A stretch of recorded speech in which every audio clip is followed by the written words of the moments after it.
Really brief. I'm running for Governor's Council, which has the very important job of approving or rejecting our state judges and parole board members and industrial accident board members.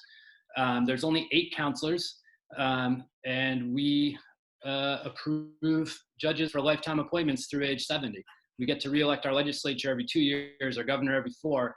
We can make real lasting progressive change if we get counselors who care about a judiciary that's going to do that. I'll address a couple issues that were brought up tonight that directly overlap with the courts.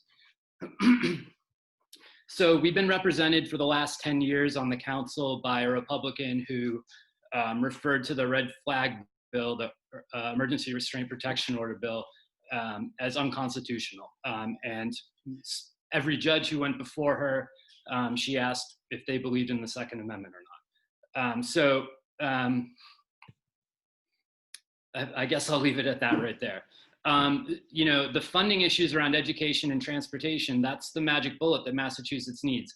And a lot of people, I'm not the only one on this call who gathered a lot of signatures for the so-called Fair Share Amendment a couple of years ago. And that was to try to get on the ballot a tax on all income over $1 million that would go directly to education and transportation. So the reason we didn't get a chance to vote on that was because our Supreme Judicial Court, our state's highest court, rejected it.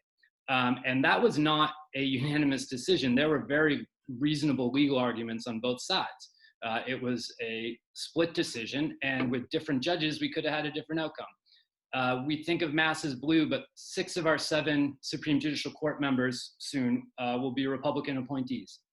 So that's where our judiciary is at. And then finally, on the issue of what's been happening, not just this week and last week, but for decades and centuries around race issues in the United States, we really need to look locally at what can be done. A lot of that is criminal justice reform that has happened and needs to continue to happen in the legislature. But a lot of it is taking a hard look at our justice system too. We have the lowest incarceration rate in the country. We have the highest incarceration rate of Latinos in the country. That's troubling. And we have to get to the underlying causes of that. If you hang out in juvenile court, and I'm an attorney and a former special education teacher, it's almost all, it's all kids who are dealing with trauma and abuse. It's almost all Black and brown boys. We need to get to the bottom of that too.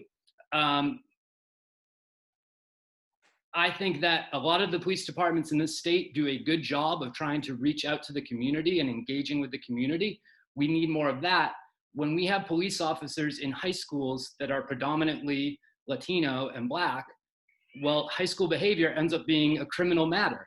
And that's why we see those numbers in the juvenile court. And that's something that we need to get to the bottom of. I've spoken longer than I wanted to, but I'd appreciate your vote in the September 1st primary. And thanks for the time.